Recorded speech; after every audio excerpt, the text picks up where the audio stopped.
The humans and the demon clan joined forces against a more powerful foe. The battlefield is filled with the corpses of soldiers. The only ones left standing are a beautiful blonde woman known as the hero and the silver-haired man known as the Demon King Agris. They see a vortex open up in the black sky. Slowly, a pale hand with sharp claws appears out of it. The Igris and the hero await the creature's whole appearance as they are anticipating their deaths. Out of the portal is a hooded, cloaked figure with an unseen face, 6 arms, and a glowing eye peeking out of the cloak on its midsection. The demon and the humans call this type of creature the Outsider. The hero pulls out her sword and makes a slash that makes the creature explode. Once the smoke clears, it is obvious that the Outsider did not receive any damage. It nears the hero to eliminate her. The Igris readies a magic energy beam, distracting the monster before it gets the hero. He unleashes the energy blast with all his power. This manages to turn the Outsider into ashes. The duo feels relieved that they finally have their victory. Their relief feels premature as they witness multiple vortexes open up in the sky in succession. Each vortex unleashes a unique giant monster with different features. In front of the duo appear countless monsters that outmight them individually. Igris resigns himself to the fact that this will be their last battle together. He proposes that they make their last stand count. The hero tells him that there are still options left and unleashes magic that surrounds the Mellow in a golden aura. She explains that it is a power that can send a soul elsewhere in time and space. She elaborates that she has died once and got reincarnated into the Igris' world, that the goddess of reincarnation granted her the skill to reincarnate again. She says that she will give the gift to him instead. Igris touches the golden light and feels like it is a power greater than anything he has ever felt. The hero reviews that the Outsiders appeared 3 years ago, and those few that did mass reproduce until they were countless. She tells the demon that she plans to send her to a time before the Outsiders appeared. Her plan is for him to eliminate the Outsiders before many of their companions die. Igris objects and asks why she is sacrificing herself when she can use the reincarnation spell on herself. The hero admits that she values his life more than hers. Igris remembers their first meeting when the hero charged into his castle and was ready to face him with a ready pull of her sword. Instead of fighting, the two ended up talking through their conflicts. Eventually, the humans and demons celebrated unity. In these peaceful days, everyone was happy, and the hero and Igris were close friends. He remembered one of their nights talking and realized he was in love with Val, the hero, at first sight. Back in the present, Val tells the Igris that the caster of the reincarnation spell needs to die for it to activate. She looks upon the monsters surrounding her and sees that this will not be a problem for her. She smiles as she says that she is about to make her grand exit as the hero. Igris tries to stop her, but he can't get out of the golden barrier Val put him in. Val tells him that since this is the end, she wants to admit something. She continues that there was a reason that she did not immediately strike him when they first met. She smiles at him as she tells him that she fell in love with him at first sight. She charges at the monsters while the Igris watches helplessly. She sees the woman slash through monsters until she gets overwhelmed by their numbers. He screams in terror as he sees the woman he loves die. There is a huge arena known as the Royal Slave Arena. In one of its cells, a young man named Mellow practices his sword slashes with his sword. The guard disturbs his practice as he approaches with a plate of food for him. The man spits on the plate. He then gives the plate to the disgusted boy and tells him that he added his special spice to it. The guard laughs at his fate for being a slave because his mother poisoned his father. The boy shouts at the guard that his mother is innocent and that she was framed by a jealous noblewoman. The guard instantly punches him on the head. The young man falls to the floor, and his plate of food is spilled all over. The guard tells him that saying that a noblewoman is a vixen is contempt for nobility and stomps at the kid over and over for it. The boy remembers the sad memory of his commoner-born mother being wrongfully accused and arrested for a crime. Even without evidence, the woman was executed for the crime of killing a noble. The guard grabs the boy by his hair and tells him that he should understand his place by now. He then lets go and says that he is only stopping himself from beating him up further because he has a big match tomorrow. He advises the boy to consider his match with a noble a great honor. The boy tells him that he will win with his father's warrior's blood. The guard laughs at his boast of himself and tells him that an untrained man like him will have no chance to win with a blunt sword. The boy replies that a blunt sword is still a sword that can still pierce through an enemy's flesh. The guard laughs as he leaves and leaves him with his little dreams. The boy reaches for his sword on the floor. He grips the handle and feels pain. He sees that his hands are filled with rashes and blisters. Despite this, he grips the handle with conviction. He trains his slashes, knowing that winning means a chance for freedom. He slashes over and over to get used to handling the weapon. The next day, the boy enters the ring with his opponent, who is an armored boy who seems just as young as he is. Gaston, the noble he is about to fight, sarcastically sympathizes with him for turning into a slave because he has a commoner's blood. He tells the slave that he feels lucky to have the opportunity to take down someone with Habsburg blood for his debut match. The slave boy shames him for trying to earn an unfair victory. Gaston tells him to stop complaining since birth has always determined everything in their world. He brags about how glad he is that both his parents were pureblood nobles, making the slave boy grit his teeth. Gaston calls his father at the special balcony seat among the crowd and asks that he witness his moment of glory. The father looks at his boy with a mischievous smile. The referee asks Gaston first if they can begin before they do. He warns the competitors that magic is not allowed. Both agree to the conditions. Gaston grabs the slave boy by the shoulder as if they were friends and whispers to him that it would be no fun if he roasted him with fire magic anyway. The slave boy cringes with his hypocrisy when he is already in full gear armor in front of an opponent with none. The referee raises both sides and shouts for the match to begin. The crowd of nobles goes wild as both combatants are ready to draw their swords. Gaston rushes at the slave boy with an intent to kill him. He strikes over and over, but the boy can only use his sword to block. Gaston laughs about how he can't do anything else. The slave boy's face is already filled with slash marks as he struggles to keep his attacks at bay. He can tell that an untrained person like him has no chance against someone who has formal training. He drops his weapon and asks Gaston to stop. Gaston looks confused at what he is doing. The slave boy tells him that he understands that he can't win and surrenders. Gaston laughs at how pathetic he is. He does not accept his surrender and says this match is to the death. The slave boy realizes that he is at death's door. He runs away from his opponent as fast as he can. This enrages Gaston, who thinks he is disrespecting his debut battle. He yells at him to stop and says he needs to kill him for his glory. The slave boy suddenly stops and faces him with a brave look. Gaston is confused. He attacks the slave boy, but with careless swordsmanship, something the boy counted on the moment he intentionally confused him by fleeing. The slave boy dodges each of his attacks with ease now. He then counters by going for Gaston's face. Gaston smiles and summons barrier magic. The spell breaks the slave boy's sword into two. It is revealed that the barrier is a phantom shield that dwarfs Gaston's height and width and stands in the way of the slave boy's sword strike. The slave boy reminds the referee that magic is forbidden, but the official tells him that he did not see it because of dust in his eyes. The angered slave boy tells everyone that they are rotten. Just before he finishes his rant, Gaston tries to strike him, causing the slave boy to drop what's left of his sword. He intends to attack him more despite the opponent now being unarmed. Gaston readies his finishing blow. He then stabs the slave boy in the chest. The crowd goes wild as the boy lies helpless on the floor. The referee announces Gaston as the winner. The slave boy's eyes are still open and are filled with dropping tears. Slowly his eyes close and his consciousness fades. His eyes suddenly open back, but they are the red and sharp eyes of the Demon King. Meanwhile, Gaston is busy asking his father from his balcony seat if he has seen his glorious victory. He gets confused as he sees his father looking at what is behind him with shock. Gaston senses an aura of danger behind him. He looks to see that the slave boy stands tall. He asks him how he is still standing after he has pierced his heart. He loses his confident personality and is left in a cold sweat. The slave boy dashes toward his opponent without a sword. He jumps high with the intent to drop at Gaston. Gaston frantically calls for his magic barrier. He tells the falling boy that he is a fool if he thinks he can break the shield when he did not have a chance before with a sword. The slave boy's kick pierces through the shield, and he manages to kick him in his chest. The air gets sucked out of Gaston. The noble boy's body gets thrown and skipped until he crashes into the wall. The boy's father is speechless in shock, as well as the rest of the crowd. Demon King complains about waking up to encounter terrible nobles. He declares that his new name is Mello, and that he is the Demon King.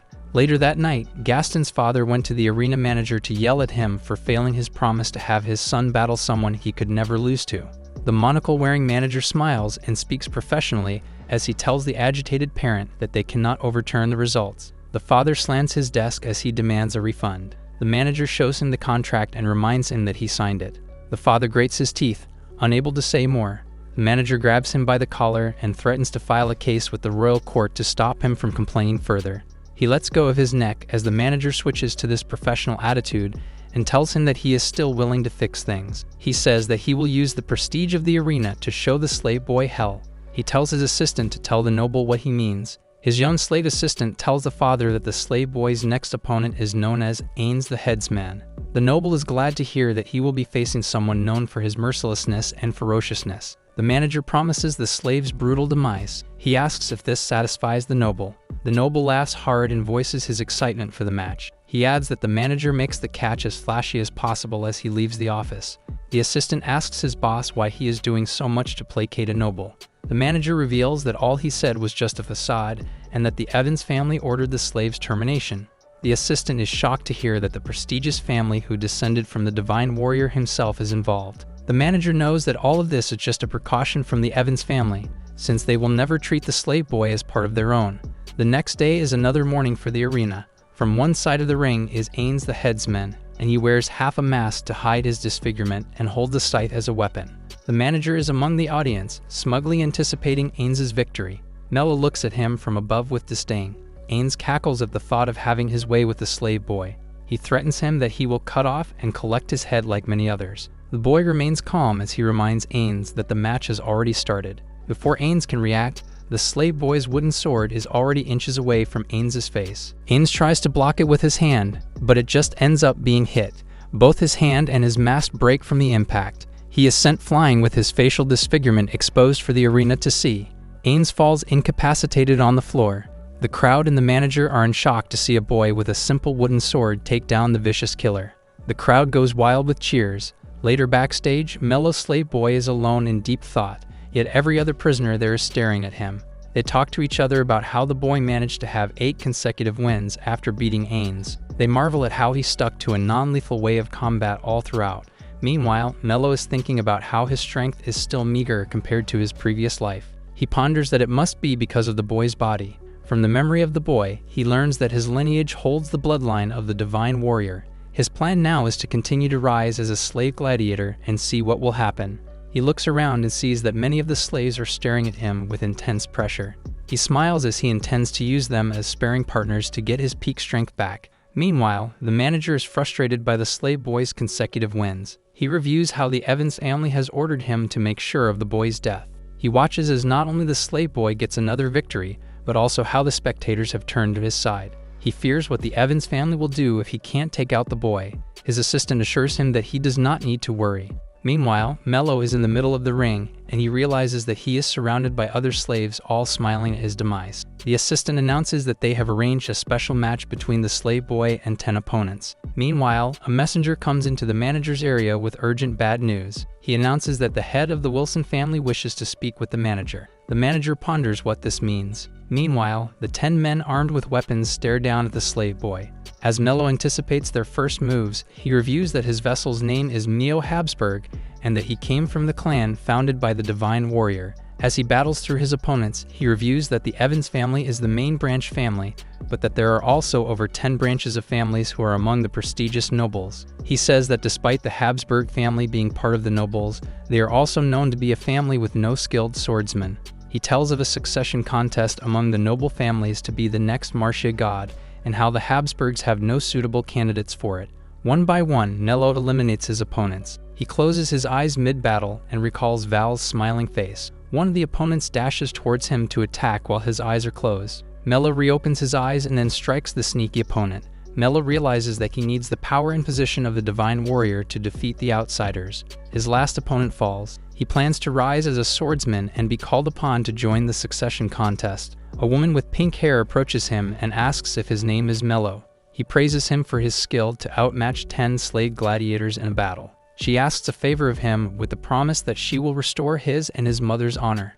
Mello smiles. A horse carriage is traveling in the woods. Inside are Mello and the pink-haired woman who wants to make a deal with him. She has explained so far that she belongs to the Wilson family, which also has a line with the divine warrior, alongside the Evans family and the Habsburg family. Her family is blessed only with girls, which means they are unable to produce a male candidate for the succession contest. She elaborates that they are in danger of being dismantled, which is why she wishes to adopt Mello into their fold. She proposes that he represent the Wilson house in the Divine Warrior Successor selection trial. The boy wants to make clear that the reward for his doing this is that she clears his and his mother's names. The girl makes clear that what she is asking is for him to stake his life. She elaborates that the Divine Warrior training is dangerous, with many fatal duels between the candidates. If he gets high results in the process, he will also be a target for assassination and poisoning. Mello reviews that her goal is to adopt him into the family so he can be their male candidate for the trial and ensure the Wilson bloodline does not die down. He asks why she is telling him all the downsides if it will give him more reason to refuse. She answers that the Wilson family's motto is "Be frugal and pure," and that this means they will hold fairness and honor no matter what. She declares that she has decided to be open with him since she is asking him to risk his life. Mello is intrigued by her character and so asks for her name. She answers that her name is Olivia and that she is the head of the Wilson family. Mello is surprised that she does not look down on him despite his status as a slave and instead treats him with fairness and honesty. The carriage comes to a sudden stop, disturbing the two inside. Olivia comes out to see what happened. She sees that a huge monster bear has slain their force and is blocking their path. She calls the creature a devil grizzly. The Devil King realizes it is mating season, and the grizzly must have come down in search of a mate. He sees that Olivia prepares for battle by pulling out her saber. She tells the others that she will handle the beast. Mello reminds her that they have the option to summon the nearby knights. She answers that there is no time for that and asks her attendant to escort Mello to his destination. Mello can tell that the girl is trying to contain her fear of the monster. She puts on a brave sword stance, but she cannot hide how much she is trembling. Mello tells her that she has no chance against the Devil Grizzly. Olivia replies that he should not underestimate her skill with her sword. Mello passes her way and gets in front of the monster. Olivia warns her that the beast is nothing like the swordsman he has encountered so far. She holds him by the collar and tells him not to act like a hero and risk his life. He looks at her and thinks that she is such a hypocrite when she was about to risk her life a moment ago. He smiles and tells her that he likes her personality. He faces the bear again while he tells Olivia that he will take on her case. He dashes towards the beast and thrusts his sword towards it. The strike sends the bear flying and its mouth foams. The bear destroys multiple trees as it gets pushed back. It eventually lands incapacitated. Olivia marvels at his strength. Mello looks at her and is reminded of Val. He promises her that he will always face the enemy before him head-on like her. They reach the castle walls where the succession trial will be held. Olivia tells Mello that this is as far as she goes.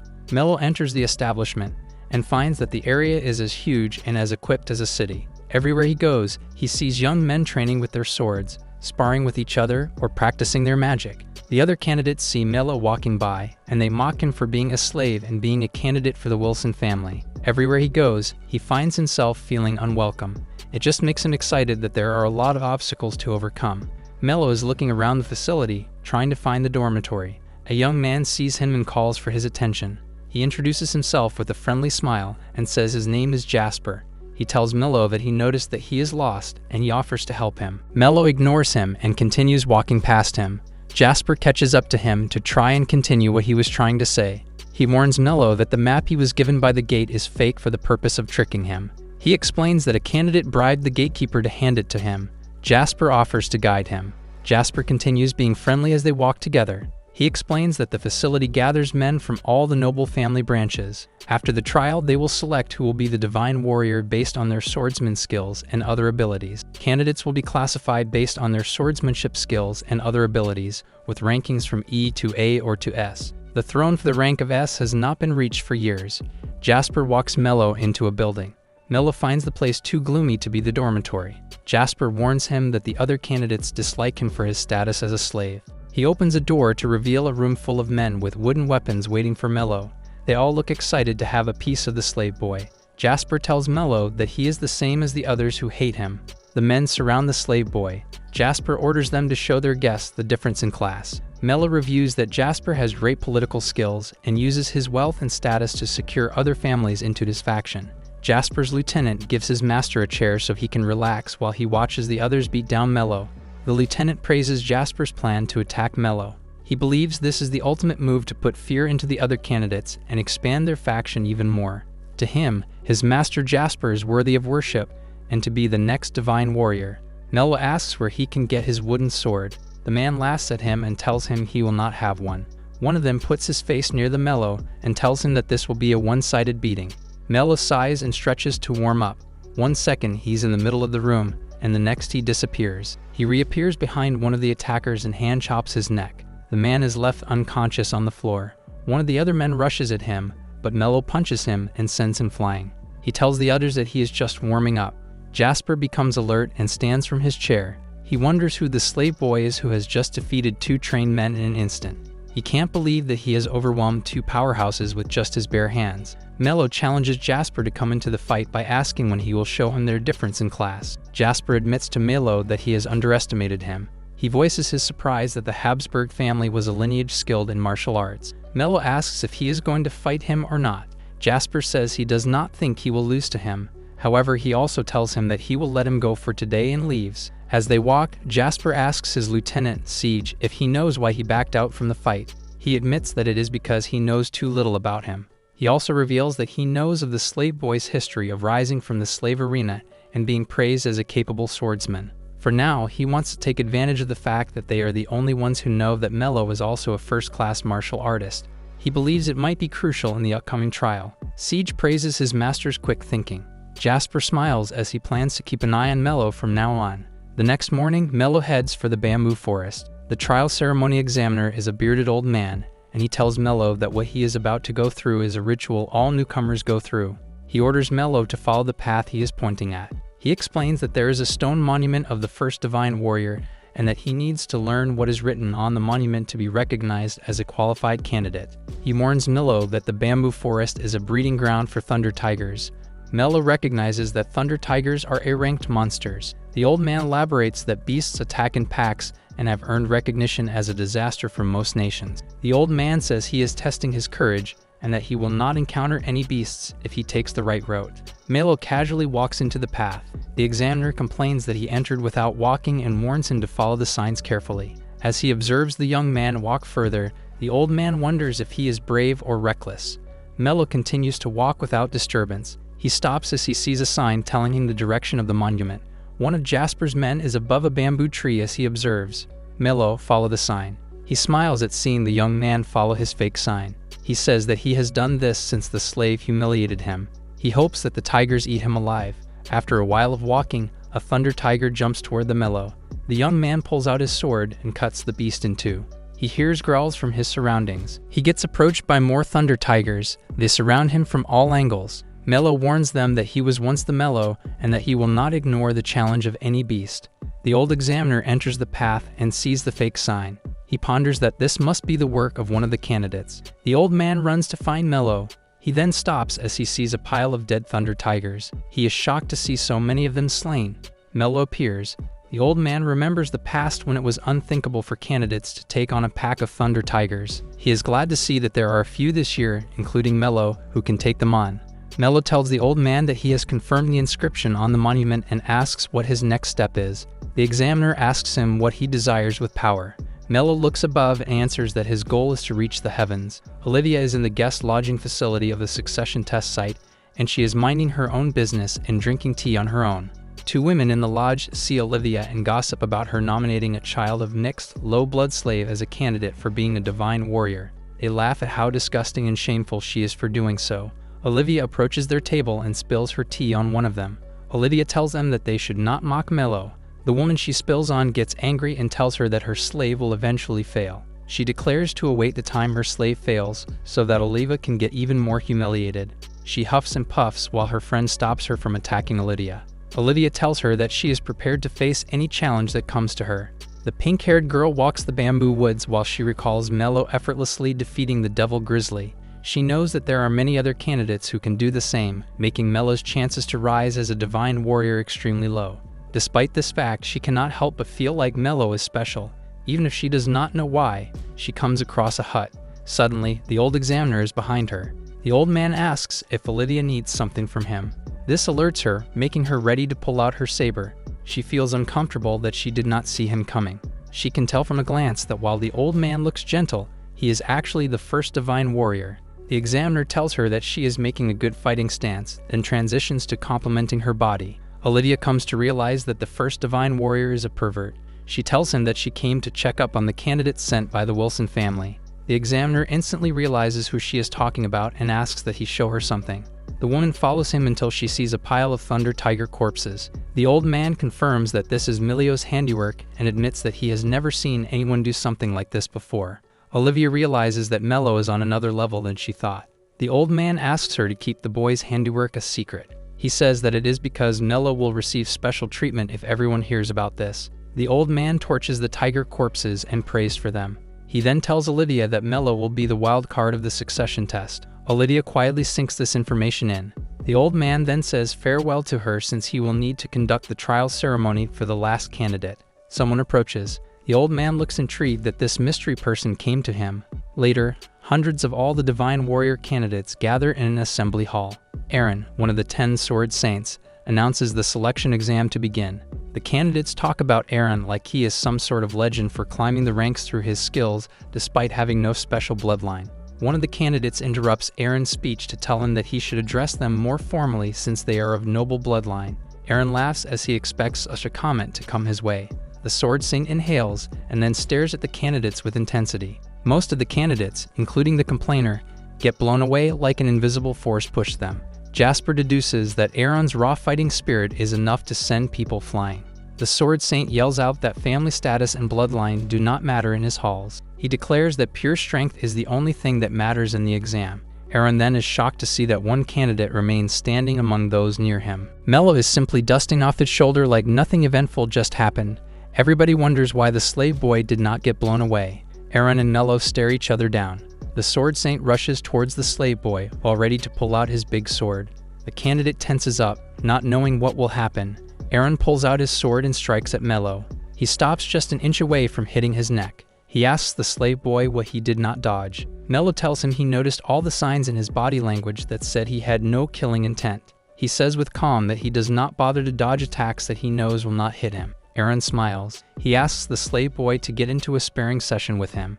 In this world, the Evans School of Swordsmanship transcends national borders and is known across the world. Dojos in the street carry their style of teaching. Private tutors teach noble children with this style. The Evans even serve as military advisors to various nations. The disciples of the Evans number over 1 million. From divine warriors to novice swordsmen, the Evans have influence over them all. Aaron was once a child of a commoner origin who one day rose to be the third among the Sword Saints. In other words, he stands in the second percentile among the Evans school. At the present, he is about to begin a sparring session with one of the Divine Warrior candidates, Mello. He begins by enhancing his physical abilities. Activating the skill also activates a powerful gust of wind around Aaron. The onlookers are impressed by the powerful forces the Sword Saint can unleash just by enhancing his physical abilities. Mello feels relieved to be facing an opponent of Aaron's caliber. He wears a mischievous smile as he feels his blood boiling and heart pumping. Aaron can tell Mello is getting excited to face him. He can't tell if the boy is a fool or a genius. The Sword Saint makes his fighting stance. Both men look happy to face each other. Mello can read that Aaron's personality is bold, rough, and steadfast by the way he is running towards him. He can also tell that his physical abilities are at an extreme and that he speaks with his strength. Aaron jumps as he readies to strike at Mello. Just as he is about to bring his sword down on his opponent's head, a vision flashes through his mind. He senses the presence of the Mello beneath the slave boy.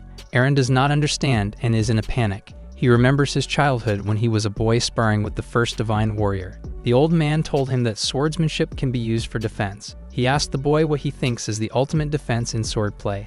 The boy thought about it and then answered that it is to hone one's techniques and physical abilities until one reaches a level where no one can harm them. The old man told him that he was talking about the offensive aspect. He told the young Aaron the ultimate defense is when he sees an opponent he can tell he has no chance to defeat. He should never be the one who strikes first. That he should only fight if he has no choice left. Back in the present, Aaron's sword is about to hit Mello. A huge explosion occurs. The dust clears to reveal that Aaron missed Mello and that his sword hit only the ground. Mello asks him why he attacked him earlier with no intent to land his hit and now attacked him only to change the trajectory mid-swing. The Sword Saint does not know why he did this himself. All he can think about is his mentor's words to never strike first against an opponent he knows he can't win against. The narrator says that the first Divine Warrior's teaching has been ingrained in his body for a long time. Aaron's subordinate reminds the Sword Saint that time is pressing. Aaron pulls back his sword and backs down from the duel. Mello is disappointed that he did not have fun. Aaron takes a second look at Mello. He remembers seeing the demon within the slave boy and tries to figure out what he saw. Aaron guides the candidates to the venue of the first exam. It is a huge room with many combat platforms. Aaron informs the candidates that the first exam will be a battle royale where 10 participants will step onto a platform. He states the 3 rules for victory are to force your opponent to surrender, knock them out of the ring, or render them unable to fight. The last 5 candidates standing on the platform are those who pass the exam. Aaron's subordinate is concerned that it is too early for them to weed out the candidates based on strength. His concern is that the exam is a bit harsh for candidates with varying ages and martial arts experience. Aaron justifies that they need to experience such an exam to survive what will come next. He also states that their chances of passing the test are 1 in 2, making it avoidable for the weak and the strong to face off in the future. The subordinate now understands that Aaron is looking for candidates who have the ability to adapt and strategize under sudden circumstances. Aaron also tells him that this exam will be a chance for the candidates to gauge their rivals' strengths and techniques. He is excited to see what will happen. The first exam begins with 10 candidates in the ring, including Jasper. An begins to dash at Jasper. He is intercepted and gets off balance by one of Jasper's men. He and 2 others in the ring declare that they are Jasper's personal guards and that they will not let anyone touch their master. Jasper orders the 3 to take out the others, and they loyally follow his order. Jasper takes his time observing the other platforms while his men take care of the fight. He senses someone powerful and observes the platform with a candidate with long white hair. He senses how his fighting spirit is so powerful.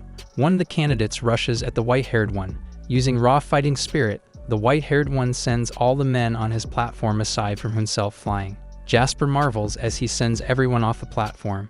The one with white hair asks the referee if it is okay to eliminate everyone all at once. Jasper recognizes him as Max from the Evans family and the grandson of the first divine warrior. Jasper thinks that he might already be at the level of a sword saint. Jasper switches his focus to the platform where Mello is. All of Mello's opponents are in agreement that they will eliminate the slave boy first. They all charge at him at once. Mello dodges every one of their moves like he is flowing water. The candidates are getting frustrated that they can't hit him. Mello is disappointed that he is not breaking a sweat when his goal is to regain his full power from his opponents. Aaron is observing his intent. He is intrigued by the boy's movements and admits to himself that he has never seen such techniques in the Evans school. He can also tell that the boy is still holding back. He wonders if his strength even surpasses his. He takes it back as he believes he might be overthinking things. Aaron then observes that both Max and Jasper are also exceptional. The subordinate asks Aaron why he looks so happy. He replies that it will be fun to whip these candidates into shape. He believes that some of the candidates might even be prodigies strong enough to surpass the current divine warrior. Aaron is excited to polish them into shape. He promises to show them all hell. The candidates all dine at the dining hall. Jasper is busy planning his next move based on what he observed on the first exam. To him, Max is the top candidate to be the next divine warrior. The other is Mello. He believes that there is another promising candidate. Exactly as he thinks this, Jasper hears someone yelling at Mello. The man yelling approaches Mello while he eats alone and asks sarcastically if he wants him to keep him company. Mello says nothing to him. Jasper observes that he is Arthur of the Sterling family and that his skills are top tier. He thinks his downfall is his terrible attitude. Arthur tells Mello to drop out of the selection exam. Mello replies that he does not understand what he is trying to say. Arthur says that he is disrupting the order of the martial hall. He justifies that family status and bloodline are everything and that someone like him should never pass the exam. Mello continues eating as if he did not hear anything. Arthur spits at his plate. Mello simply grabs a different plate and continues eating. He tells Arthur that he does not understand a single word he is saying and that he just has to accept that they will never see eye to eye. Arthur tells him that as a Sterling, he will not have a chance against him in exams. Mello replies that he does not care. Arthur punches the dining table and breaks it into pieces. He threatens Mello with violence. Mello casually replies that he will play along if it is what he wants. Jasper intervenes and reminds them private fights are not allowed. He suggests that they settle things under the guise of mock training. He offers to oversee it himself. Mello and Arthur face each other at one of the platforms at the first exam, with Jasper observing them as the referee. Jasper sees this as a golden opportunity to see what both men can do. He assesses Arthur as someone who rivals those of the 10 Sword Saints, while he assesses Mello as someone who rivals a master. He wants Max and Arthur to join his faction, but believes that they are too aloof or prideful to do so. He sets his sights on Mello to join his faction instead. He plans to take his mother's relative hostage to do so. If he still refuses after that, he plans to eliminate him once and for all. Arthur tells Mello that he has just made the mistake of agreeing to a mock test since it is his default avenue to give people pain. He activates a spell that makes white orbs float around him like snow. Arthur reviews that this technique lets him predict his opponent's every move the moment they cross 5 meters from him. Jasper is familiar with his technique and admits to himself that even he will struggle to fight Arthur if he experiences this technique for the first time. He wonders how Mello will counter it. Mello asks if he can start.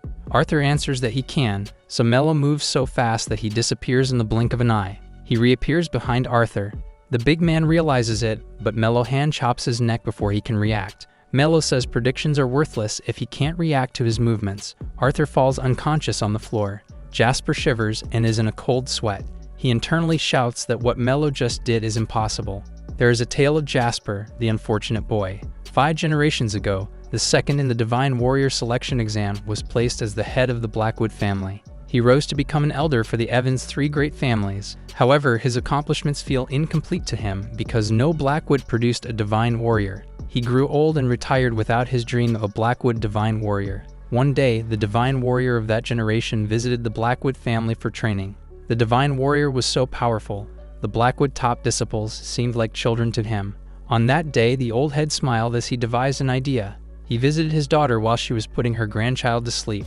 The old man took her hand and dragged her with him. He looked mad as he decreed that she would bear the child of the Divine Warrior. He plans to achieve his dreams even if it does not happen in his lifetime. His daughter looked helpless as she was being dragged. People at the time questioned the old man's sanity. The Blackwoods became known as a family that practiced seeking strong bloodlines. Jasper's sister followed this tradition by being offered as a concubine to a member of the Evans family despite the man being 30 years the child's senior. Jasper was helpless as he saw his sister be taken away. The sister looked at him in tears as she left. Jasper tried to reach her, but the adults would not let him.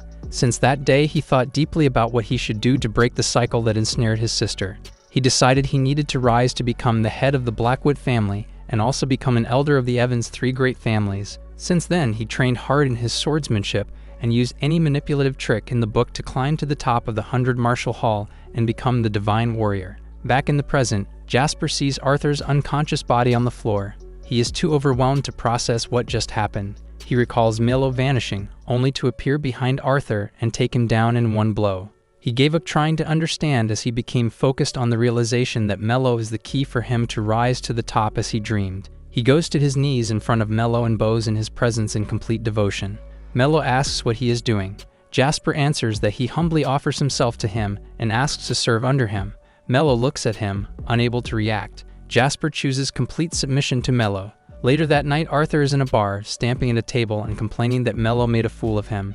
A follower of his informs him that there are rumors that Jasper has become Mello's disciple. Arthur is shocked to hear the news. The follower continues to say that while Mello seems reluctant, Jasper is still aggressively trying to be his subordinate. Arthur's blood boils to hear it. He kicks his seat as he accuses Mello and Jasper of setting him up. He believes that the only way that he got knocked out with a single hit is if they cheated. He imagines that they have poisoned his food and dragged the argument to a mock training on purpose. He commands his men to tell him what family he hailed from. The dozen or so people yell out that he came from the Sterling family. He then orders them to tell him who he is. They answer that he is the man who will become the strongest Divine Warrior. Arthur enjoys their praise. He yells out that they are right as the man cheers. He promises to get his revenge on Mello. The instructors for the selection exam are in the middle of a meeting. Aaron announces that they will do the 5 rings sacred training by tomorrow. It is a controversial training method where the candidates seclude themselves for 3 months in the holy mountain where dragons dwell. The other instructors object since it is a certainty that 80% of the candidates will drop out. Aaron says the dropout rate is not a concern of his. He justifies that this is necessary to create the strongest Divine Warrior in history. He believes that this batch has what it takes to create that champion. He also tells them that he will take responsibility by training them for a month so they can hold their own in the Holy Mountain. He announces that they will conduct the selection for the Sacred Combat Aura and that those who pass will proceed to the 5 rings of sacred training, while those who need extra training will undergo it under him. The next day, the candidates are gathered in an arena. The Sacred Combat Aura is a secret technique devised for combating monsters. It is said that learning this technique is akin to learning the essence of martial arts itself. Max is called by an instructor to take the center of the ring. There he activates his raw combat aura. It is so powerful that the other candidates liken its presence to that of a ferocious tiger. Aaron is impressed by him, especially since he can tell that Max is not even using his full power. An instructor then shouts at Mello for being unable to use Sacred Combat Aura. Mello tells him that he never thought of ever learning it. He looks so smug about it that it confuses the instructor. The instructor asks how he passed his first exam without it. Mello wants to say he used Demon Aura, but he answers that he used martial arts instead. The other candidates laugh at him for being such a weakling. Jasper secretly thinks the candidates are fools for not seeing his lord's potential. He notices that Aaron and a few others notice the truth. It pumps the Sword Saint's blood to see a person so strong without knowing combat aura. Mello asks to go to the Holy Mountain anyway. Aaron touches him by the shoulder and tells him he needs to stay behind for an extra month of remedial training. Mello feels like he dishonors himself for his need to stay behind. Aaron brings those who can't use sacred aura to the training hall. He teaches them all about the technique and how it will sharpen all their senses to the extreme until they reach the sixth sense. By then, they will be able to predict attacks from their opponent's subtle movements with near-future sight precision. Aaron tells them that they will first learn to dodge stones and wooden swords, and then later dodge multiple arrows while blindfolded. He says that it is only when they can do what he asks will they be permitted to enter the Holy Mountain. Mello asks to take the arrow dodging test right away. The other candidates think he is full of himself. Aaron smiles as he thinks he can actually take it. He agrees to it. Mello puts on blindfolds. Multiple men with crossbows surround him from every angle. They all fire their arrows at the same time. The arrows draw near, but the boy is unmoving. He catches every arrow with both hands in an instant. Aaron and the others marvel at how he even caught all of them. Mello tells Aaron that he is wasting his time as he drops the arrow. A candidate is in the Holy Mountain, running for his life with wounds all over his body. He encounters a giant serpentine beast known as the Basilisk. He stares at its scary eyes. It turns him into a stone statue. The beast topples the statue, breaking the head off the body. Meanwhile, elsewhere, Jasper has his eyes closed while facing a basilisk on his own. The beast tries to strike at him, but his alert senses let him dodge it. He slices off one of its limbs. He pulls out a thick and long needle. He throws it at the monster's back with power strong enough for the object to exit the other side. He then chops off its head. He comments on how he no longer needs to worry about food. He thinks about how his Lord Mello got left behind. He wonders what he is doing right now. Elsewhere in the mountain, Mello has put multiple basilisk corpses kebabbed on giant wooden stakes. He comments on how they will supply him with food for 3 months. He heads to a hut.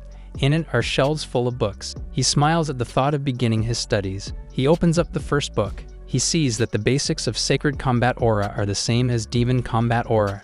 Mello and the other candidates were provided books during their 3 months in the Holy Mountain for them to learn about the sacred combat aura. The goal is for them to learn the prologue of the Evans family's sacred manual. Mello finds it funny that he ended up learning it. He thinks about Val and how her combat aura is graceful. He tries to find the right words to describe it until he ends up saying that her aura is beautiful. He finds motivation to master the technique so Val would not look down on him. He remembers the army of outsiders he faced in the future. He gets determined to be as strong as ever. He spends his time reading. He spends it trying to collect a sacred aura on his palm. At times he eats. At times he meditates while bringing out his aura. While he enhances his aura, he also masters absorbing the basilisk aura into himself. He can feel the sensation of growing stronger. He finds the feeling exhilarating. 1 month later, Aaron approaches his hut. He calls for Mello to answer the door. He opens it himself and sees the boy sleeping on a pile of books. He cringes at the way he looks while he sleeps. Mello wakes up and stands up. He tells Aaron that he reads every book and puts them all into practice. The Sword Saint thinks he's joking. Mello replies that he already mastered a technique with similar fundamentals, so he learned fast. He talks about how he learned from the best in his past already. He activates his aura. The blue light overwhelms Aaron so much that he wonders if the guy is even human. He describes his aura as beautiful. Mello turns off his aura and tells Aaron that he has a problem with the Evans aura book. He elaborates that the book's instructions are inefficient. Aaron grunts at him out of confusion. In the isolated cabin Mello was left in, an indignant shout of disbelief rang. Aaron tells the haughty young man to explain himself. The manual was written by their founder, and it should contain the best method of learning sacred aura. Based on the author alone, there was simply no way for there to be a problem. According to the records, it is written that the founder, given the fearsome warrior he was, could cut an enemy in half from 50 meters away with his aura. However, not a single person in the Evans family was currently able to achieve that feat. Aaron says that story is just a legend, and even he can manage a few meters at best. With a confident and determined gaze, Mello says proof is better than theory. The pair head outside, where the young man's aura elegantly bursts forth, swirling around his body. Seeing it again, the Sword Saint can't but be amazed at what he's achieved. People who don't know better would find it unbelievable that he couldn't use battle aura until recently. Mello asks if the founder intentionally hid the truth or if it was lost at some point. At this point, no one knows what really happened, but he's completely capable of demonstrating what lies beyond the inefficient method written in the manual. The power enveloped his body, and while it's impressive, Aaron doesn't see anything different, at least at first. Soon enough, he notices something happening with the young man's sword, and it's not just the sacred aura. With deadly focus, Mello gripped his sword tight and swung, sending a ripping slash that howled across the ground. The attack hits a tree far away and cleanly cuts the trunk right in half. Before them was the trace of his long-range strike. Eyeballing the measurement, he says it should be roughly 50 meters at least. The sword saint was stunned and astonished, having just witnessed a random boy replicate a legendary attack. He says that it's impossible and questions how he managed to do it. Fortunately, the trick itself is surprisingly simple. Mello gathers magic into his palms and makes it run along the length of his wooden sword. Finally, Aaron realizes the answer to the long-time question. What he just used was nothing more than wind magic. Mello smiles as he gets the right idea. The 7 attributes form the foundation of a magic sword, and by using sacred aura as a base, they can infuse these magic attributes. With this method, even a wooden sword can turn into a versatile and powerful magic weapon. Such is the true method of using aura, which was developed by the founder of Divine Warriors. Aaron studies the prodigious warrior and thinks about what may come. Recognizing both his wit and potential, a certain man comes to mind, so he advises Mello to hide the skill, at least during the entire selection exam. If people find out that he can use that power, he'll get dragged into enough interviews to disturb his focus on the test. One might gain fame and fortune from it, but such things do not interest the young man, who simply views the situation as problematic. He gets an idea and tells the Sword Saint to spread the method throughout the entire world. The absurd request is so surprising that he fails to react for a while. Finally registering what was being asked of him, Aaron shouted in shock and disbelief. An unknown slave had all to gain after discovering the method, but now he's giving it away so casually. However, Mello doesn't mind at all, adding that the Sword Saint would understand the logic of the technique. He won't be able to master it overnight, but it should be achievable someday. The skill itself was discovered by Val, and no one from this time knows how to use it. If they spread the knowledge, the human proficiency of aura will skyrocket, boosting their chances against outsiders. Aaron gets what's being asked of him and appreciates the offer, but the situation now makes him question who the teacher between them really was. 2 months later, the final day of the 5 Rings sacred training came, and all the students were gathered.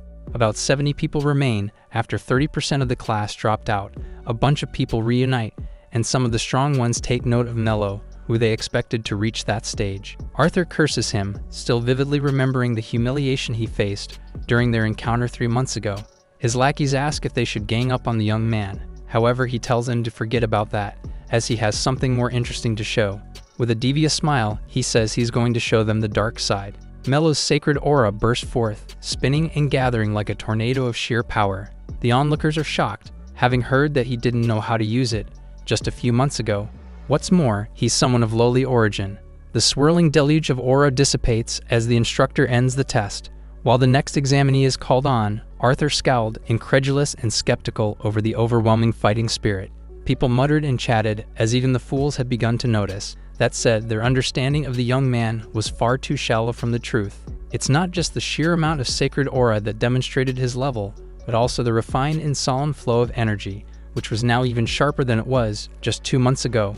Aaron looked at the students of particular interest. If the wild card is at that level, then he should be ready to enter the next stage. Having checked everyone's sacred energy, he lets everyone there pass the exam. However, there's no time to rest, especially for a divine warrior who's supposed to command respect and trust. The connections they build at the training hall will become lifelong assets as a divine warrior. With this, they move on to the next level of the selection process. They have to form a faction of at least 5 people and are allowed to create a new team as a leader or join an existing group.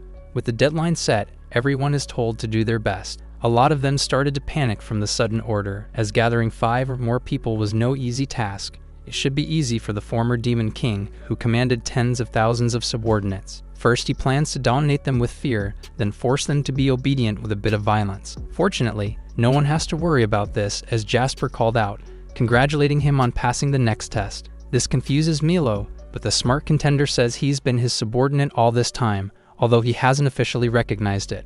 Regardless if he mobilizes the people under him, they can gather more than 20 without any worries. Since finding people from scratch does sound bothersome, he tells the comrade to do as he wishes. Jasper clings to his boss, who just officially acknowledged their relationship.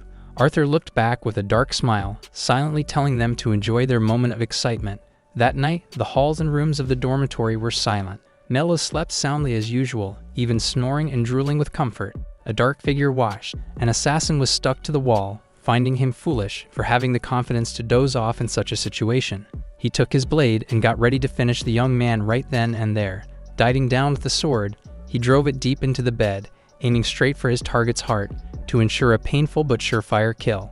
He thought it would be over in a second, but the body on the mattress had suddenly disappeared. A chilling voice spoke, saying he picked the wrong person to try and assassinate. His body moved on instinct, but quickly froze as a sinister presence warned him, putting a knife to his neck. Mello was well aware of who sent him, and with merciless eyes, he ordered the man to bring him to Arthur.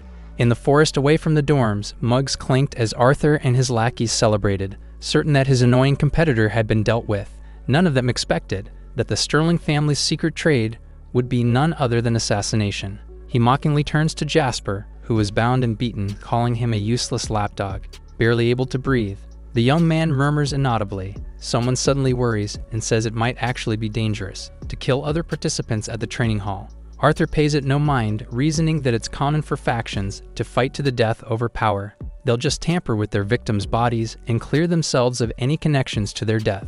Finally, Jasper speaks and calls them fools. With resolute eyes, he says his master would never fall to scum on their level. His words take Arthur by surprise, not expecting the man known to be cold-hearted to find someone he trusts. He then goes on about the hostage's family history and how his older sister was sold as a child concubine. To break the twisted tradition, he entered the Divine Warrior selection, but was still soft deep inside. He grabs the young man by the hair, reminding him that martial arts families work all by strengthening their lineage. If it were him, he would also gladly sell his daughter or wife to a filthy old man. Just then, they hear a loud thud from behind and find the hired assassin on the ground, tied up and beaten. Mello walked to them, calling to Arthur and saying people like him are what others refer to as scum. The veins on the dirty man's head nearly pop out from anger. Meanwhile, the master turns to his subordinate. He heard his story earlier, including the things he did to save his family. He thought Jasper only moved out of self-interest, but he's glad to find that he also has conviction after all. Mello comforts the young man, telling him not to worry. The others staggered from fear as the Mello promised not to show mercy to those who bear their fangs at his family. Sensing hostility, Arthur acts fast and warns the enemy against moving another step. He puts his knife to Jasper's face, threatening to cut it down if he disobeys orders. Based on the amount and quality of sacred aura alone, he begrudgingly admits that Mello is better, but that's only if they fought head-on, so he tosses the prodigy a bottle filled with liquid. Catching it and taking a look, he sees that it's an aura circuit disruptor. It's a drug that forcibly stops the refinement of aura, and he needs to drink it if he wants Jasper to live without injuries. Not even taking a moment to think about it, Mello accepts the deal and downs the entire bottle without hesitation.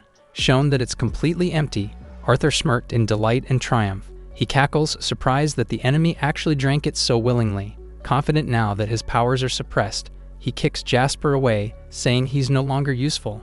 Now the young man before him was nothing but a puppet who couldn't even use his sacred aura. Mello checks on and comforts his friend, who apologizes repeatedly for failing him. That said, it's foolish to let go of a hostage so easily, and it would do Arthur well to at least see his dirty methods through. Even as an assassin who thrives on cowardice, he is at the lowest of the low. Without physical enhancement, he's certain that the small boy is but a mere baby to him. Intending to take his time breaking him until sunrise, he unleashes a punch, which hits the target right in the face. He wanted to start by breaking the nose, but he found that the hand he punched with was broken completely. The realization takes a while to set in, but he winces and kneels in pain, not understanding how his fingers ended up disfigured. He curses Mello, demanding to know what he just did. It was diamond protection, a magical barrier that coats the body with hardness as tough as diamonds. They sweat upon hearing the name of an advanced skill, which he has no business knowing. Borrowing his words from earlier, the young man says that his secret profession just so happens to be magic. With this, fear started to set in.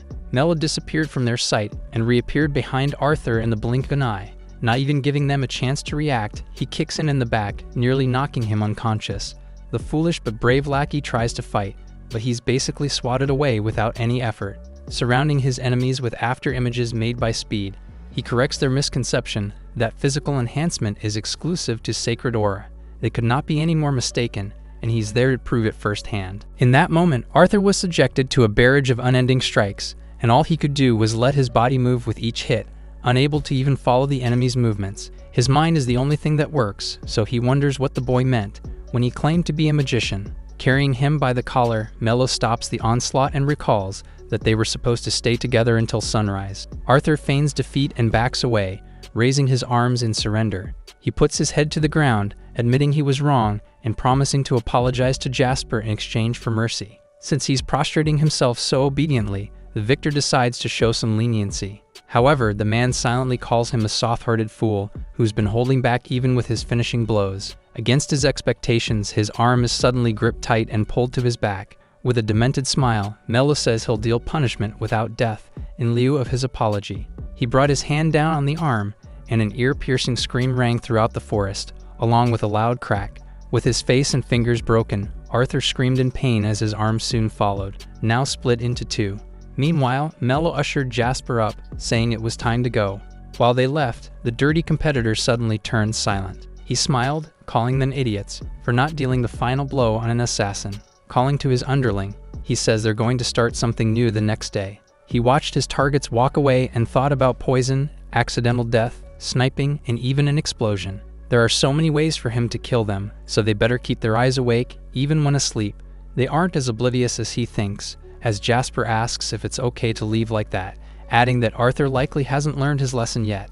Honestly speaking, there's no point in dealing with him half-heartedly, but they'll fail the test if they kill a fellow test-taker. Mello tells his subordinate to watch, and that he already has him in his palm. The next day, lunchtime came, and Arthur was shocked to hear that his main underling was gone. He was supposed to do something important for their assassination, but others heard from the instructor that he was declined from the test and left the training hall. The boss was incredulous, not hearing anything about it yet. He looks around and sees another subordinate missing. Others saw him that morning, looking pale and saying he'll be resting in his room today. Arthur is infuriated that they're skipping without letting him know and reminds them who's in charge. Turning to the nearest person, he leaves the next mission in his hands and addresses the rest of the people there, wanting another meeting held that night. The next day came and his eyes widened in absolute shock. He thought no one was going to miss the discussion, but not a single soul was in the canteen with him. Shaking, he questions why they were all absent. Just then, a loud banging came to the door. It opened up, and Aaron entered while calling to him. Not expecting him, Arthur asks why he was there during that hour. Having something to say, the instructor gets to the point and says that the 14 people in his entourage have all been barred from taking the selection exam. Not caring about his horrified reaction, the young man continues, saying he still needs to form a party of 5 if he wants to participate in the next stage. Aaron leaves uncaringly, saying he has 5 days left to gather people. The once arrogant man was left there, all alone in an instant. Rain fell that night, and Arthur was bundled up in his room, trembling in fear. Anxiety had set in, certain that the reason for his misfortune was none other than his former target. He racked his brains, desperately thinking of a way to gather enough people in such a short amount of time. Just then, huge and deep eyes appeared. Mello was beside him, looking lifeless and staring into his soul like a haunting spirit. He squealed in shock and ran right out of the dormitory room. Dashing through the halls, he questioned how the young man got into his room when he's sure that he locked it with a key. While rounding a corner, the same sunken figure appeared, not even looking in his direction. Arthur stumbled back and fell on his bum. He pathetically begged him not to come close and eventually sprinted away to save his life. The entire building seemed to be empty and silent, except for the heavy breathing in a lone bathroom stall. He tried desperately to calm himself down, at least for a short moment. Just then, he hears the door creak open. Trying his best to stay quiet and remain hidden, he stopped any and all motion. Unfortunately, a shadow crept up from in front of his stall. Without a way to escape, he curses himself for feeling afraid when he's part of the proud Sterling family. Although unable to stop his shaking, he steals his resolve and kicks the door open, supposedly ready for a fight.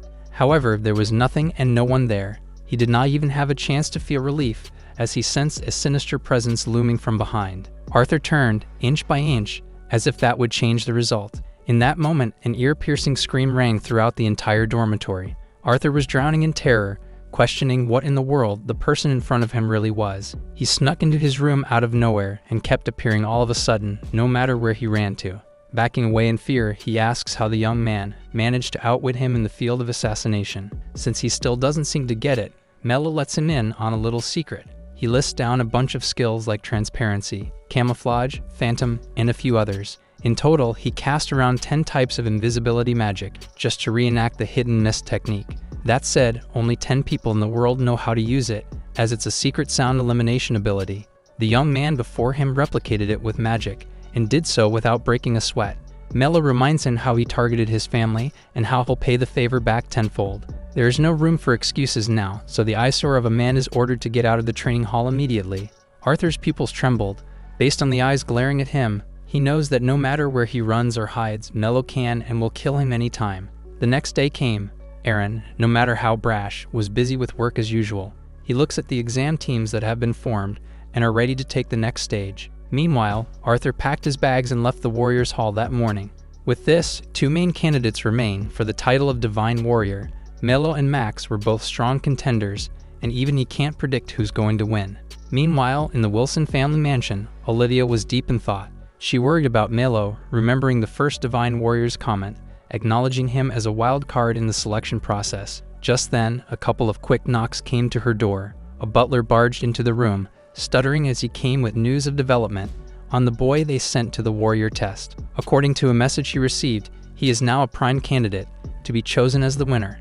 At the same time, they just got an invitation for tea from the Evans family.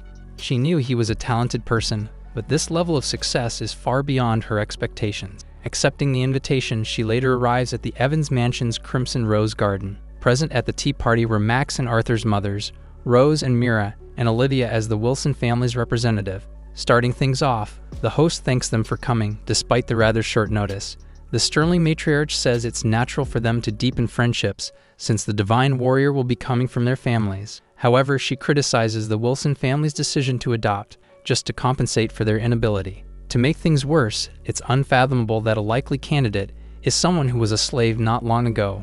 Her words might be offensive to those involved, but she's simply stating the possibilities. She then brazenly says that Olivia might have seduced the instructor, which would explain it.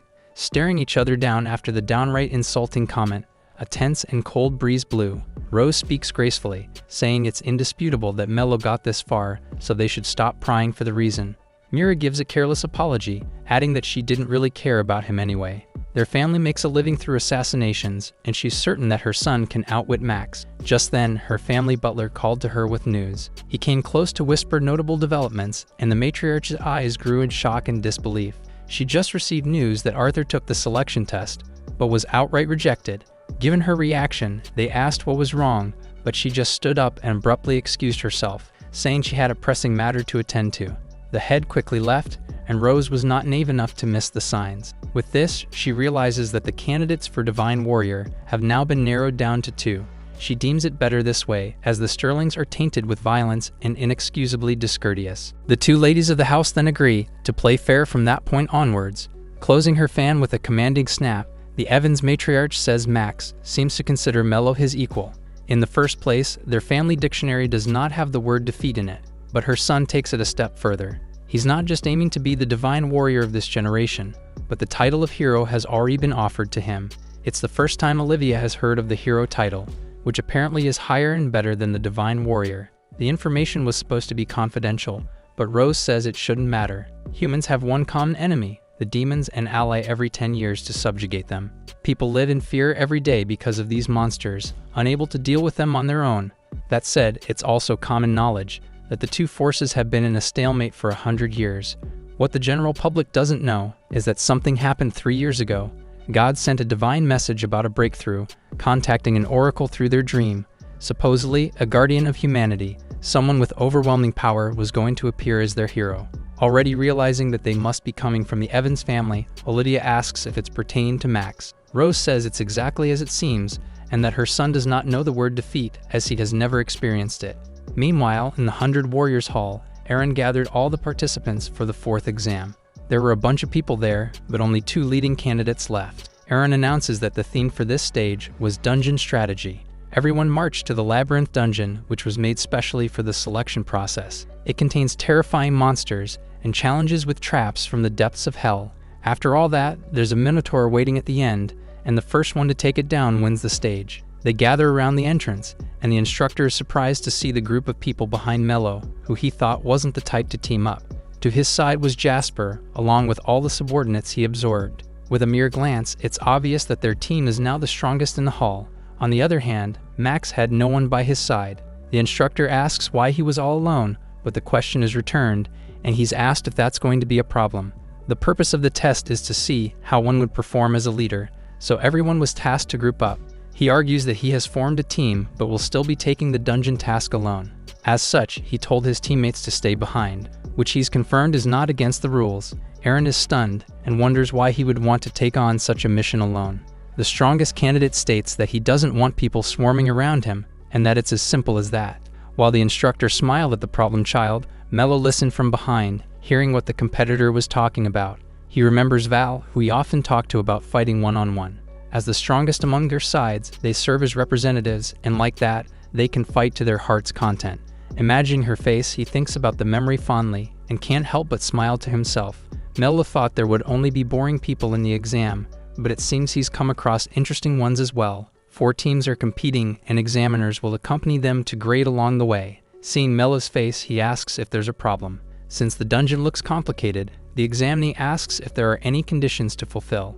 They're essentially putting their lives on the line this time, and useless people won't make it. Candidates need to learn how to be a leader and how to take on the responsibility of being one. The former demon lord smiles upon hearing this, interpreting this as being granted permission to do whatever it is he wants to. After a while, it's finally time to start the test. In the end, only a few of them will make it into the force. As Jasper thought about his master, someone called out to Mello, who was moving around the labyrinth's outer wall. He's holding a piece of paper and saying the right spot should be somewhere there. Pinpointing it, he imbues his blade with a concentrated mixture of magic and aura. While he stared with intense focus, the others tried to ask what he was about to do. The young leader thrust his blade, driving it deep into the wall. Everyone opened their eyes in shock as they saw the outer layer burst open. They ask Aaron if the walls can really be broken so easily, but this isn't true, of course. The stone in front of them was supposed to be as strong as the hardest materials in humanity. Jasper commends and praises him, but wonders why he just displayed his strength. Seeing his master stretch and wind up for another hit, he realizes what he intended to do and couldn't believe the ridiculous and unprecedented idea. Mello struck again and moved to the next, then the next, saying they should go in a straight line as it's the fastest and most efficient way to reach their goal. He smiles as he breaks through several layers of the dungeon, leaving the onlookers in shock and awe of his strength. The 4th exam is Dungeon Labyrinth Strategy. They have to move past ferocious monsters and countless traps. Whoever beats the Minotaur in the deepest part of the dungeon first will earn the most points. Well, this was the intention, but now the walls of the structure have crumbled and fallen. Jasper told his men to follow Mello blindly, but they couldn't help but be struck with awe at how talented their new leader was. The young man broke through another layer with a smile, slicing through it like butter. It's as expected by those who really know him, and if they continue with that pace, they'll score points even faster. However, even without rushing so much, they're probably going down in the record books. Meanwhile, Max was also standing by the outermost layer of the wall. Instead of palming around like Mello, he gently pressed his finger in a single spot. Concentrating his energy, he pushed and willed it to break. Just like his competitor, he similarly breaks through the wall, but in a much more refined manner. The instructor is astonished by what he just witnessed. He's been working for the selection committee for 2 decades, but he's never seen a candidate like this. It's as if his eyes were fooling him, as the young man seemingly intended to break through the dungeon. Risking disturbance, he asks what he just did. Max explains that everything has a breaking point. For living beings, it's a key point connecting all things, but also a weak spot that makes life vulnerable. That said, breaking them is simple, especially for him. If he's talented enough to follow such a method, then beating the labyrinth will be a walk in the park. The prodigy has always been the best, and he knows that it's going to be the same for this exam. Since he's already regarded as the best, the instructor wonders if he's aiming even higher. Max was worthy of the Evans name and the role of the kingdom's vassal. According to the map, the Minotaur should be just on the other side of this layer. As he pushes through the wall once more, the man wonders if people like him still really exist. The wall broke, but instead of the spot he was aiming at, it burst open elsewhere as the Minotaur's body barreled through. They stared at the beast in confusion, more so as they saw the state it was in.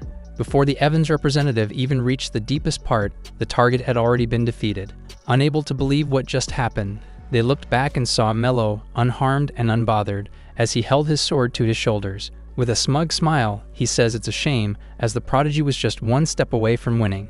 The mocking hits Max's pride. Always coming first in whatever he pursued, he was praised throughout his entire life, Everyone thought it was only a matter of time before he became the era's divine warrior. However, all that attention was now being directed at Mello, and everyone looked at him like a monster. For the first time since he was born, Max was facing an existence that was comparable to his own.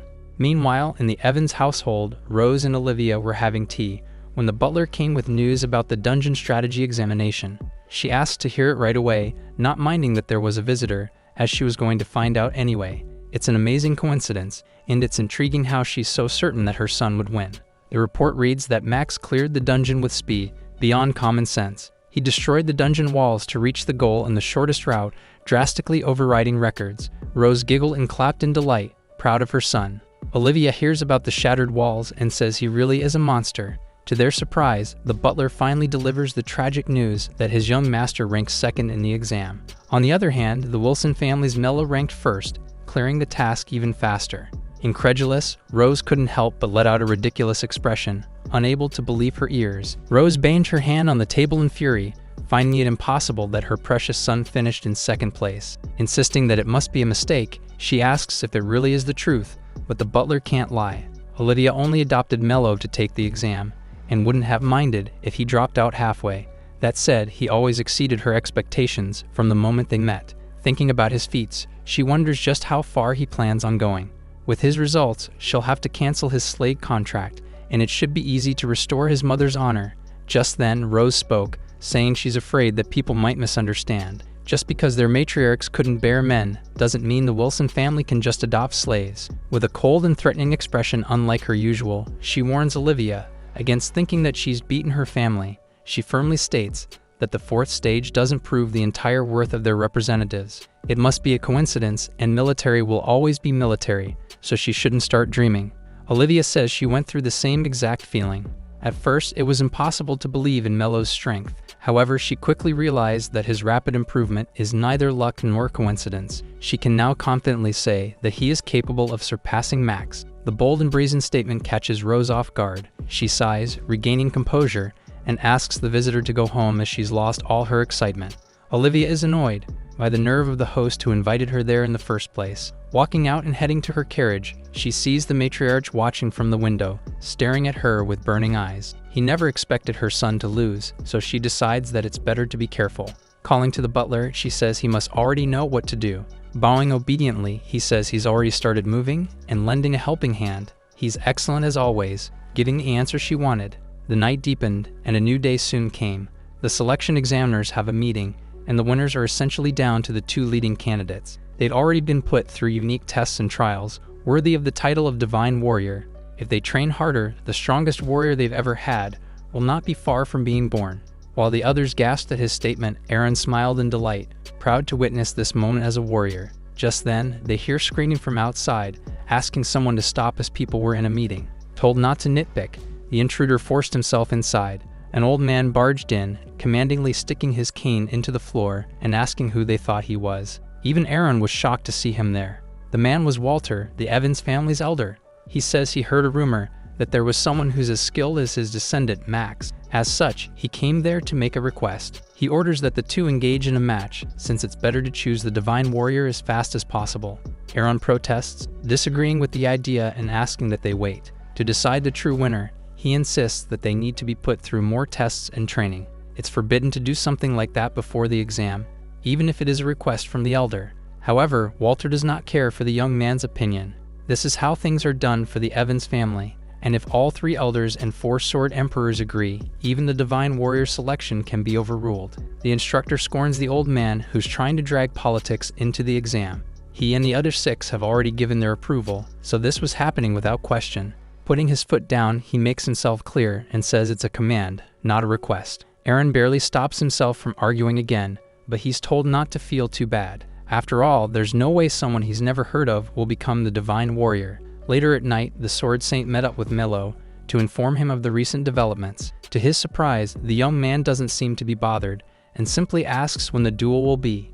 It'll be held in the afternoon, 3 days from now, and the winner will be the fated warrior of the kingdom. Aaron apologizes, believing he should have spent more time training him. However, the young man says he's done all he can in the training hall, and it's more than enough. He's as confident as he always has been, but the instructor wonders if he'll really be okay. Brimming with divine aura, Mello declares that the warrior selection exam will end soon. The final battle day of the warrior selection has come, and both candidates were in their waiting rooms. They're only allowed to use a wooden sword, and the match ends when one surrenders or is unable to fight. Mello stands up, saying he has something to say. He extends his hand to Aaron, saying he took care of him until now. With this, he thanks the instructor for everything he learned. Unable to hold his smile and blushing back, he shakes his student's hand and says he'll be praying for his good fortune. With this, Mello walked the corridors of the training hall and stopped upon sensing an odd feeling. Barely turning around, he asks what an elder of the great Evans family was doing there. Walter chuckles at the boy's perception, saying he didn't even introduce himself yet. However, one can tell who he was without needing such niceties. After all, the former Demon King knows an ominous fighting spirit when he sees one. According to Aaron, the Evans family has one of the three great elders. They're both masters of the martial arts, but the first divine warrior was a complete opposite and felt like a sage. On the other hand, the old man's fighting spirit felt more like a demon's. Since he and Max were going to be competing, he came to see what type of person the boy was and deduced that Mello has the same scent as he does. He scoffs at the elder and asks if there's anything he needs, not having the time for this. However, it's nothing like that, but he did come with a small favor to ask. To his surprise, the man brazenly asks that he let Max win the duel later. The candidate can't believe what he just heard. Walter piles on, promising to make it worth his while should he accept the request. The entire Wilson family, including him, will be safe and secure for the rest of their lives. With this, the real purpose of the duel becomes clear. Unfortunately for them, Mello isn't rotten enough to settle for something like second place. As he turned away with the rejection, the aide scolded him for being rude to a great elder, but Walter just laughed in delight. From a slave, the boy rose to the position closest to the divine warrior and was now acting arrogant. He gave a sinister grin, excited for the fight, and sure that Max was going to crush that arrogance. Mello reaches the entrance of the arena and is asked if he's ready for the match. He beams with confidence, ready to go anytime. With this, the doors opened and he stepped forward. Only the candidates are able to go into the arena, while everyone else watches from their seats. Now all the relevant people were there. Speaking to his opponent, Max asks if he's open to a quick chat before the battle. He says he was born to take the role, was brought up to be a king, and constantly trained for it every day. Before he realized it, no one his age could touch him, and he reached the pinnacle of martial arts. However, there are times when he finds himself fearful. Not far in the future, there might be a divine warrior who's going to surpass him. He's devoted his life to martial arts, to become an unreachable being beyond everyone's grasp. It's possible to give it his all, even without a worthy opponent. But what would he hold a sword for? The young prodigy vows to do his best to beat his enemies and exist in this world. Wanting to prove this to him, he takes his fighting position and lets his sacred aura roar. While Mello was unbothered, the audience was in awe of his overwhelming power, acknowledging that he really was on another level. Considering the display, some say he might beat the 10 Sword Kings and might be on par with the emperors. Rose watches and listens, amused and well aware that her son has far surpassed all the ranks they mentioned. After all, the child before them was a genius, incomparable to anyone they'd seen before. This might just be an exam, but she's looking forward to watching the demise of the person who stole first place from them. Telling him not to go down with one hit, Max dashed in, his eyes burning with concentration. However, he sees his opponent moving slowly and warily wonders if it's an invitation. He's convinced that this isn't the case and that the boy simply cannot keep up with his speed. His face becomes disappointed, mistakenly thinking that he finally had someone to call a rival. Although it's a shame, he swings his sword to end the fight quickly. Just then, their eyes met, and the wooden sword made contact. The sheer force of the strike sent waves of dust throughout the arena. The smoke and aura settled soon after, and while everyone thought that the battle was over, a familiar voice spoke. Max called himself a king, so Mello expected something more. Holding the sword in place with just a couple of fingers, he says his full power disappointed him. Seeing this, the prodigy realizes that he's been outmatched in the exchange. Gritting his teeth, his usually calm demeanor is thrown out the window as he gives a crazed expression not unlike his mother's and tells the loser not to get too arrogant. Regaining his composure after the outburst, Max backed away to gain some distance. He glared right at his opponent's eyes and started gathering his power once more. The arena was filled with his sacred aura, and he unleashed it to fully enhance his physical abilities. Glowing with strength and anger, he reveals his true form for the first time.